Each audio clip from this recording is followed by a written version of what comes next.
Welcome into Duval Daily, presented by GenJag.com. I'm Jordan Lugo. Thanks so much for tuning in here on Monday, December 11th. Obviously, Jaguars fell in Cleveland to the Browns. Disappointing result there. We will dive into that more throughout the week and obviously preview their Sunday Night Football matchup with the Baltimore Ravens. This is going to be, though, a show where I do a what I would do mock draft. 3 rounds. Why am I doing this? Because it's what I want to do. I think it's going to be a lot of fun. I think it's going to be fun to try to fix some things with the Jaguars' current roster. I don't want anyone out there to think that this is me throwing a towel on the season or anything like that, because I very much still think that the Jaguars have a chance to make noise in the playoffs. You know, if they fix a couple things here and there. The AFC playoff picture is wide open. I mean, I don't think there are more than 2 teams that really feel good about themselves as a whole right now. So I think that the Jaguars could absolutely still make noise. It's just one of these things where I think even if the Jaguars make a run this year, there are some obvious areas that they could improve this roster, and just wanted to have a little fun. You know, I do a lot of draft work. I've been doing a lot of draft content over at Rogue Football. If you're not following that channel, please go check it out where you can see all my draft content. But wanted to get into this one, and keep in mind, so much will change between now and draft day. Some prospects will return to school. Free agency will happen. So the Jaguars, they're going to have some choices to make, obviously, with their roster. With the veterans that are on their roster, they're going to have some roster mechanizations that they can, extend players to save cap. They can cut some players potentially to save some cap space. They can also bring in some veterans. We're going to see how it's going to play out.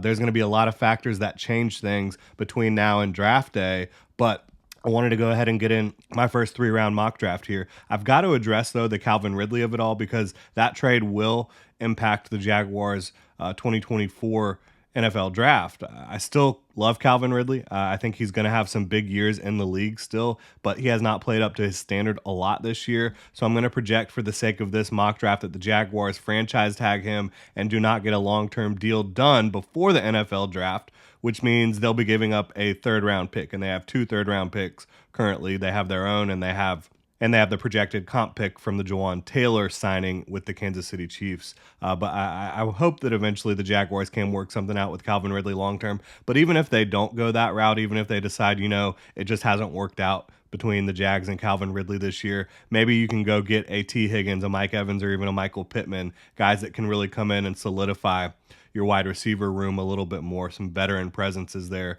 Those are big receivers that I think Trevor Lawrence would love. He'll love T. Higgins. They scored a lot of touchdowns together at Clemson. So with the Calvin Ridley trade situation squared away, projection here for this 3-round mock draft, that still gives us 3 picks to work with in the 3 rounds that we're going to be running this mock draft at over at NFLmockdraftdatabase.com.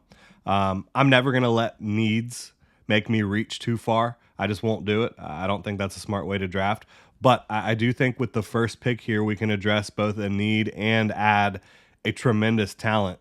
And I think it's going to be the Jaguars wide receiver 1 of the future. They need wide receivers that they don't have to pay out the ass. I think that they absolutely do. I think they're going to need an influx of talent at the position, youth at the position. They got Parker Washington this year. Maybe Elijah Cooks can be something down the road. But I still think beyond that, you've got to get somebody who is a blue chip player at wide receiver. Right now, it doesn't look like Calvin Ridley is a blue chip player. I think he can be a solid wide receiver 2 at this point.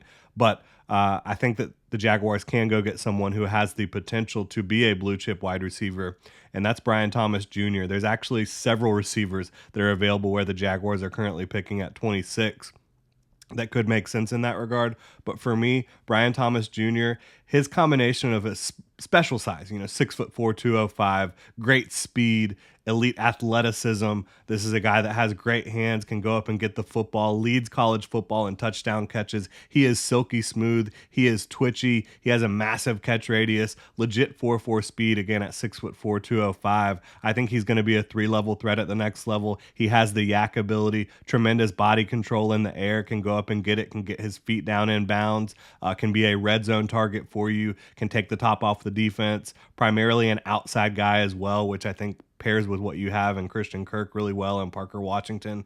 He's 21 years old, a young prospect that I think has exploded onto the scene this year, but he has steadily improved throughout his collegiate career. It's not just like a 1-year breakout. This is a guy that has shown the talent to become a legitimate wide receiver one for a couple years now. And now you've got a real outside receiver to pair with Christian Kirk, to pair with whoever else you have in the wide receiver room, whether it's Calvin Ridley or someone else, that could be a true three-headed monster at the spot with Brian Thomas Jr., with Christian Kirk, and whoever else you have out there that's a veteran. The next pick for me here is in the second round. Lots of different needs to address, in my opinion. Offensive line, defensive line, edge, depth. I think there's a lot of different ways you could go. My favorite prospect on the board here when the Jaguars pick is Zach Frazier, the center out of West Virginia. He suffered a leg injury that forced him to go into surgery. Not sure the timeline on that yet, but it would hurt the Jaguars, in my opinion. It would hurt Trent Baalke if he's still the GM to take a center in the second round just 2 years after you took Luke Fortner in the third round to be your starter. But Luke Fortner just is not working out, in my opinion. I liked him when they picked him. I think he's a smart player. I think he's decent in pass protection, but he is not remotely effective in the running game, and I think it's really costing the Jaguars the ability to run the football right now. Zach Frazier out of West Virginia is so good in the run game with natural leverage. He's a former wrestler, and you see that on tape. His hands are high and tight. He can stab you. He can snatch trap you. He can do a lot of different advanced hand maneuvers. He's a great understanding of playing leverage and block framing. He's always looking for work. He's a good overall athlete at the position. He's a smart player. I think you sign me up if you can get him in the second round all day, and maybe he does fall down a little bit to you because, again, the leg injury that required surgery, and you're still figuring out the timeline on that. So I think if you could land a wide receiver for Trevor Lawrence to throw the football to that has the potential to be a true alpha at the position, and then also land a center that can upgrade your running game and probably pass protection as well, and a guy that I think will bring some nastiness, some mauling attitude to your offensive line, that would be huge. And now hopefully you have someone that can help you for years to come, which that's what you thought you had in Luke Fortner. Obviously hasn't worked out that way. Third pick here in the third round. It's going to be the comp pick for Jawan Taylor, I believe. I think that the third rounder, the Jaguars' original third rounder, is probably the one that will end up heading to Atlanta. And here, again, a lot of different ways you can go, but I have the Jaguars addressing the defensive side of the ball. A lot of folks probably be mad that they're not addressing defense earlier, but I think that they have the ability to add some pieces, to keep some pieces. You know, not having Tyson Campbell at full strength has really not helped them out this year on that side of the ball. I think that the Jaguars have an opportunity to improve the defense and find more consistency on the defensive side of the ball without addressing it super early in the draft, because quite frankly, that's what the Jaguars have done a lot as of late in terms of defense, especially in that 2022 draft.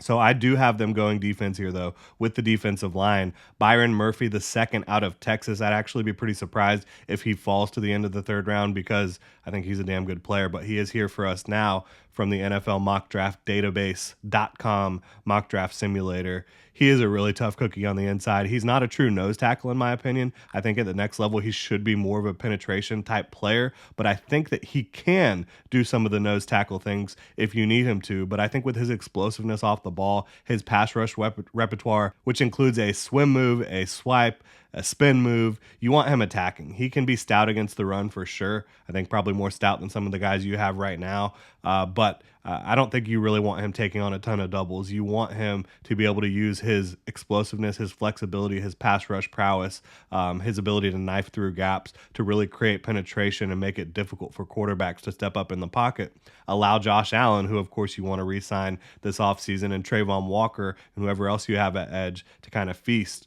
while Byron Murphy is not allowing these quarterbacks to step up in the pocket. I think he gives you some real juice on the interior to work with. I think that you hope Devon Hamilton can get back to what he looked like before this year, before the back situation happened. And I think that pairing a Byron Murphy with him can help him in that regard. Certainly, you're going to have Roy Robertson Harris next year as well, in all likelihood. So I think if that's your top three, a fully healthy Devon Hamilton, a Byron Murphy, and a Roy Robertson Harris, that's better than what you have this year. And again, I think it's a guy that can create legitimate interior penetration early on. He's got natural leverage at 6'1", over 300 pounds, and the explosiveness to get the job done at a high level. But I think the reason it's possible he falls to the third round is the fact that he's not going to have super long arms. He's not going to be a massive get off the bus guy again at 6'1" at defensive tackle. So is this the type of guy that sounds like a Trent Baalke pick? Probably not. But he is a Jordan DeLugo pick in the third round of the 2024 NFL draft. So I think you try to improve your lines of scrimmage up the middle, right, with Zach Frazier and with Byron Murphy, and then obviously getting a guy with explosive wide receiver one potential that can do pretty much everything you ask a wide receiver to do at a high level, who is still growing and will continue to grow, and will give Trevor Lawrence someone with a massive catch radius to pluck the football out of the air that I don't think he really has right now. I think Trevor Lawrence would thank you times 1,000 for this NFL draft right here with the first 3 rounds. I wanted to get into more rounds, but quite frankly, I haven't watched enough prospects to really feel comfortable getting into day 3 of the 2024 NFL draft, in my opinion. But I will get there. We will be doing 7-round mock drafts this offseason, no doubt about it. Really appreciate y'all tuning in. I would love to know what y'all think about this mock draft. You can hit me up on Twitter at Jordan DeLugo. You can also hit the comment section and comment below. Really appreciate y'all. Like, subscribe, hit that notification bell if you enjoy the content, and please check out genjag.com/shop. Pick up some new Duval gear. It is the final day to do the pre-order for our Duval throwback sweatshirt. Y'all have a good one.